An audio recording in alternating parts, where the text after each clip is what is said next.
Today's guide, Hachiman, the Japanese Lord of the 8 Banners. I'll be going over his mechanics, his fluid gameplay, and what he brings to a team. I'll also cover his abilities and provide tips you'll be able to apply in your next match. Item builds and conquest specific strategies will be avoided, as these tend to change quite frequently. Feel free to skip to any part of this video that fits your needs. Roll the intro.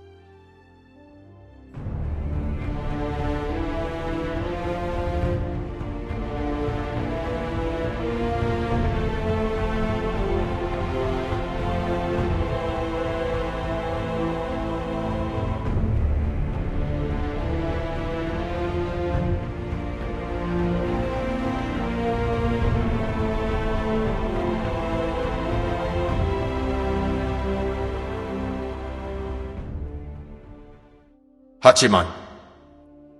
Hachiman is part of the Hunter class. He deals physical damage primarily with his range basic attacks and is typically seen in the carry role. Possessing a free mana regeneration passive, a long range poking tool, attack speed buff for himself and allies, a close quarters dash that stuns, and an ultimate ability with multiple practicalities, Hachiman is considered a well-balanced, safe, and versatile hunter.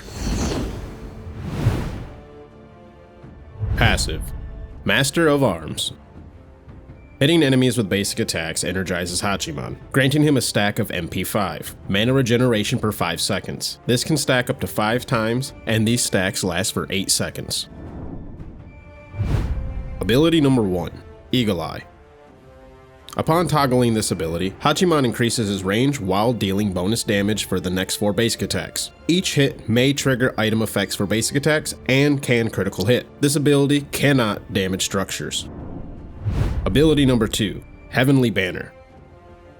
Hachiman calls down sacred banners from heaven, damaging all enemies in the area, granting himself increased attack speed and leaving a banner which buffs his and his allies' attack speed while within range.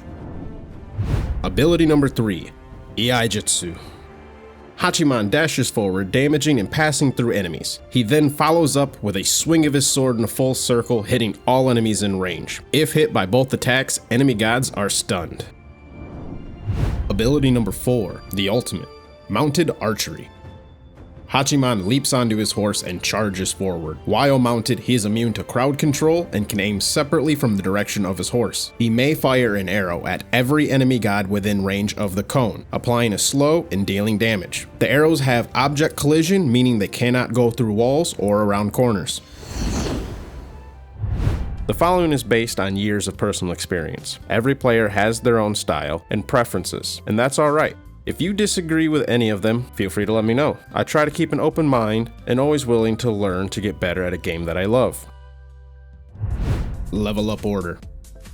Hachiman's second ability, Heavenly Banner, is his best wave clear and highest non-ultimate damaging ability. Its damage, attack speed buff, and duration are all increased when points are added. His third ability, Iaijutsu, has its damage increased when points are added. His first ability, Eagle Eye, increases its bonus damage and lowers its cooldown. Whenever possible, put points into the ultimate. That said, here is my recommended level up order.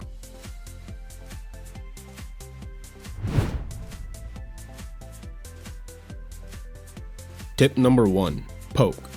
The first ability, Eagle Eye, is a great poking tool. It enables Hachiman to deal damage from a safe distance and harass opponents. It can also be used to group the wave from a safe distance, which then can be followed by his second ability, Heavenly Banner, to clear the minion wave. Tip number 2, Objective Shred. Hachiman's second ability, Heavenly Banner, provides allies and himself with an attack speed buff so long as they stay within the banner's area. Dropping it for objectives like Towers, Gold Fury, and Fire Giant can help your team in shredding health bars quickly. It's also a very confirmable poke ability due to how quickly it falls and can be placed over walls. Tip number 3, Iaijutsu. Hachiman truly excels at fighting from a safe distance, but thanks to his third ability, Iaijutsu, he can turn a close quarters fight in his favor. Being able to go through body blocking enemies and or stunning opponents can save his life or give him the edge he needs to land a few point blank basic attacks and win a fight. This ability can provide a significant amount of burst on a target once you've leveled it a few times, so look for opportunities to use it aggressively around the mid game. Tip number 4, Engage. Hachiman's ultimate ability, Mounted Archery, is a great tool for finishing off low health enemies on the verge of escaping. It can also be used to engage in a fight. It deals significant damage, can hit multiple if not all enemies at once, and applies a slow to all those hit, starting a fight with a bang. Tip number 5. Escape. Many ultimate abilities have more than one single purpose. Mounted Archery is no exception. It provides Hachiman with unhindered movement speed boost and crowd control immunity. Living to fight another day is a common saying, and it can be applied in Smite as well. I hope this video has proved useful, and that you'll be able to apply what you've learned in your next match. If you've enjoyed the content, or there's a god that you'd like to see next, let me know in the comments below. Thank you for watching, and see you all on the battleground.